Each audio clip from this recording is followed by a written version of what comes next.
맛있고 특별한 음식은 우리를 관대하게 하고 미식가는 사람을 책망하지 않는다 라고 라디피가 말했죠. 전북대학교 학우 여러분 안녕하세요. 맛있는 시간에 오신 것을 환영합니다. 저는 여러분과 즐거운 미식 여행을 함께할 아나운서 김채영입니다. 세상에 다양한 사람들과 문화들이 있는 만큼 다양한 음식들이 있는데요.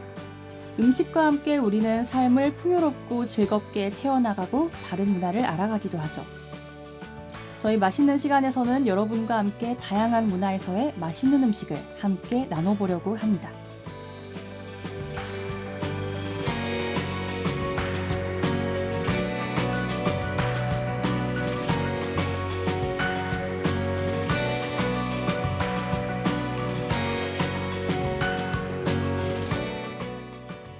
오늘은 미식의 나라로 알려진 프랑스로 가볼 텐데요. 사실 코로나19로 지금 해외여행을 간다는 것은 상상도 못할 일이 돼서 지금의 맛있는 시간이 더욱 특별해지는 것 같습니다. 그럼 이제 여유롭고 아름다운 프랑스와 맛있는 음식을 다 함께 즐겨보자고요. 저와 함께할 준비 되셨나요? 그럼 눈을 감고 따라와 주세요.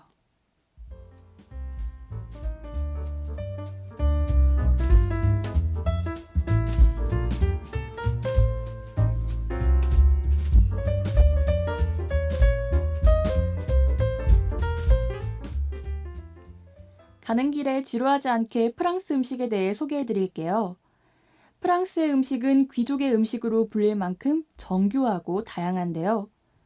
사실 이렇게 발달한 이유는 프랑스는 대부분 산악지대인 다른 유럽과 달리 평야가 많아서 유럽의 상고로 불려왔던 것에서 그 힌트를 찾을 수 있습니다. 농사가 잘 되었던 프랑스는 유럽에 기근이 들 때 엄청난 이득을 얻을 수 있었고 또 이러한 불을 장신구나 향수와 같은 사치품을 만드는 데 투자했죠. 이러한 구조로 귀족, 왕실 문화가 발달하면서 우리가 아는 프랑스의 음식, 문화가 탄생한 것이랍니다. 하지만 물론 프랑스에서 모든 사람이 귀족이 아니었던 것처럼 고급스러운 전통 요리 이외에 여러 종류의 요리를 찾을 수 있는데요. 우리가 흔히 알고 있는 푸아그라와 같은 음식이 전통적인 고급 요리라면 고기와 채소를 푹 끓인 요리인 포토페와 같은 프랑스의 가정주부가 통상적으로 만드는 요리인 가정요리도 있고요. 갓 잡은 물고기 혹은 들새 등을 즉석에서 조리해 먹는 요리로 즉흥요리도 있답니다. 그렇다면 프랑스가 가장 즐기는 맛은 어떤 것일까요? 프랑스 요리에서 맛의 특징은 바로 소스와 함께 곁들이는 와인에 있습니다. 풍부한 육류와 생선, 그리고 채소를 이용해 요리하고 버터, 달걀, 양념, 향신료를 많이 사용하는데요. 만약 같은 재료를 사용해 요리하더라도 소스와 와인에 따라 음식의 질과 맛이 결정된다고 할 수 있답니다. 이제 프랑스에 거의 다 와가네요.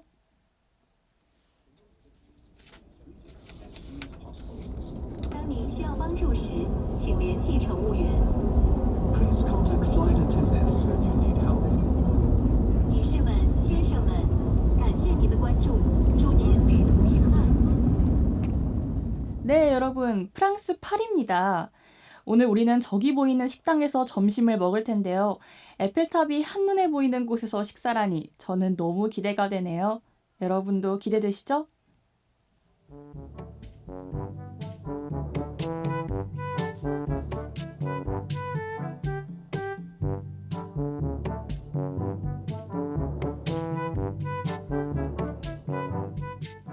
식당으로 이동하면서 프랑스의 식사 문화에 대한 재밌는 이야기를 들려드릴게요. 프랑스인들은 보통 3시간에서 4시간씩 식사를 해서 정말 많은 음식을 먹지만 살이 찌지 않는다는 이야기 한 번은 들어보신 적 있을 것 같아요. 살이 찌지 않는다는 것도 부럽지만 어떻게 그렇게 오랜 시간 동안 식사를 할 수 있을지부터 신기하죠. 그 이유는 바로 프랑스 요리가 기본적으로 코스로 구성되기 때문인데요. 프랑스의 식사 순서는 보통 에피타이저를 시작으로 전체 요리, 주요리를 먹습니다. 그 뒤로는 특이하게 치즈를 먹는데요. 이후에 디저트와 커피 혹은 과일을 먹고 마십니다. 보통 전체 요리로는 달팽이 요리나 레몬을 곁들인 생굴이 준비되고요. 주요리는 육류나 생선을 이용한 요리를 많이 먹는다고 합니다. 또 육류에는 레드 와인을 곁들이고 생선 요리에는 화이트 와인을 곁들이기 때문에 주요리가 와인을 결정하기도 하죠. 이렇게 이야기하다 보니까 벌써 식당 앞에 도착했네요. 이제 들어가 볼까요?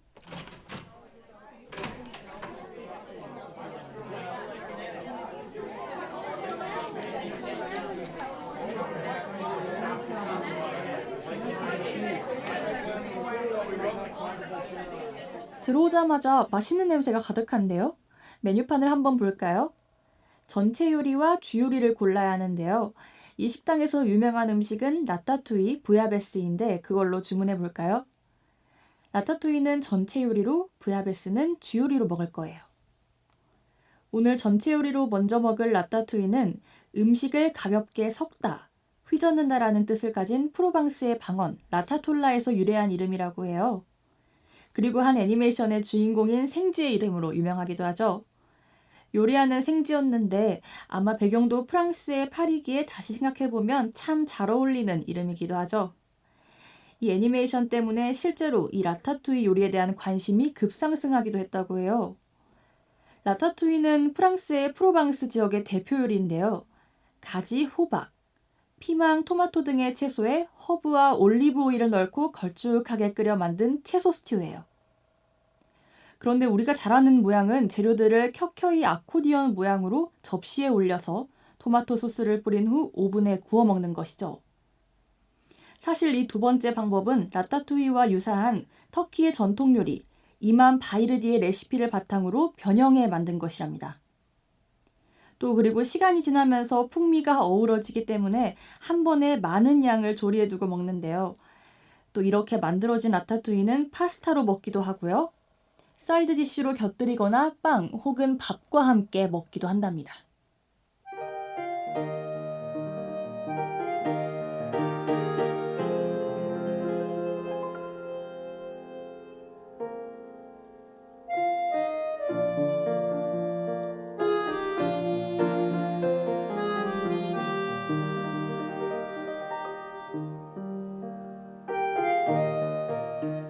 이제 맛볼 두 번째 음식은 부야베스입니다.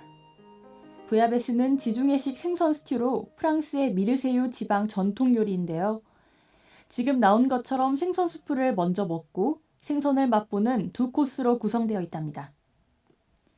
일단 지금 나온 수프를 먼저 먹어볼까요? 어떤 맛이 느껴지나요? 향이 나면서도 상큼한 맛이 나는 게 상당히 많은 재료가 들어갔다는 걸 바로 알 수 있지 않나요? 부야베스의 진정한 맛은요, 조피볼락과 같은 뼈가 많고 갓 잡아 올린 신선한 생선, 고품질의 올리브 오일, 샤프란, 화양 오렌지 제스트를 포함한 다양한 허브와 향신료가 만들어내는 조합을 통해 만들어진다고 해요. 사실 이 부야베스는 어부의 소박한 음식에서 시작되었는데요. 어부들이 상품 가치가 낮거나 팔고 남은 생선을 바닷물에 넣고 장작으로 불을 피워 즉석으로 끓여 먹는 음식이었다고 합니다. 하지만 이렇게 고급스럽고 점점 많은 재료를 요구하는 방향으로 발전하면서 오늘날 마르세유를 비롯한 프로방스 지중해 연안 항구 도시에 있는 고급 레스토랑에서 파는 요리가 되었답니다.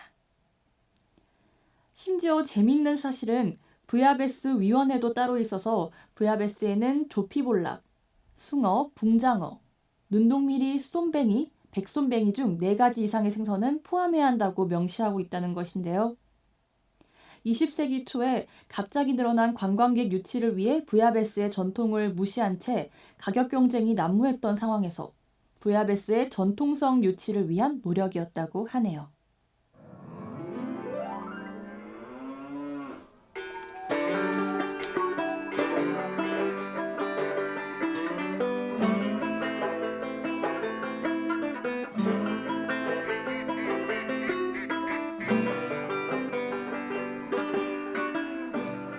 네, 이제 나오는 것은 치즈입니다. 프랑스어로는 프로마주라고 하는데요. 이렇게 5가지 종류로 나오는 것이 일반적이랍니다.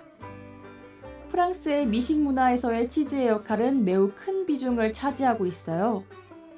재래적인 방법으로 전통을 유지하면서 만든 와인을 마시는 것이 기쁜 일인 것처럼 정성 들여 만든 치즈를 맛보는 것도 그만큼 중요하다고 합니다. 그래서 프랑스에는 총 400가지가 넘는 치즈의 종류가 있고 또 그 중에서도 만드는 방법에 따라 달라진다고 하니 프랑스에서의 치즈, 프로마주는 정말 우리나라의 김치와 비슷한 존재라고 할 수 있겠네요. 여기 파란 곰팡이가 크게 피어있는 치즈는 푸름 당베르라고 하는 종류인데요. 여러 가지의 모습을 가진 블루치즈 중에 가장 화려하고 화사한 블루치즈라고 알려져 있습니다. 곰팡이를 먹는다고 하면 우리에게는 조금 어색할 수도 있지만 또 이런 푸른 곰팡이는 치즈의 독특한 맛과 향을 주는 좋은 요소랍니다. 혹시 이 치즈 맛보셨나요? 생각보다 거북한 맛도 없고 복합적인 맛이 입안에서 화사하게 퍼지면서 다양한 감칠맛을 내는 것을 알 수 있을 거예요.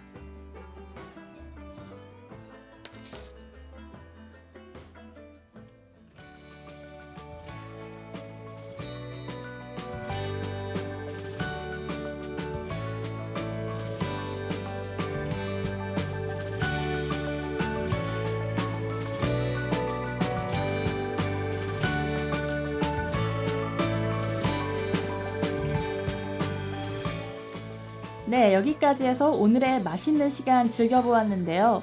오늘의 프랑스 여행 맛있으셨나요? 여러분과 함께하는 시간이 저도 무척 즐거워서 시간이 참 빠르게 지나간 것 같습니다. 이제 다시 학교로 돌아갈 시간인데요. 맛있는 시간이 여러분에게 바쁜 일상 속에 작은 휴식이 되었길 바랍니다. 지금까지 제작 연출의 문소연, 기술의 정상로, 그리고 진행의 저는 김채영이었습니다.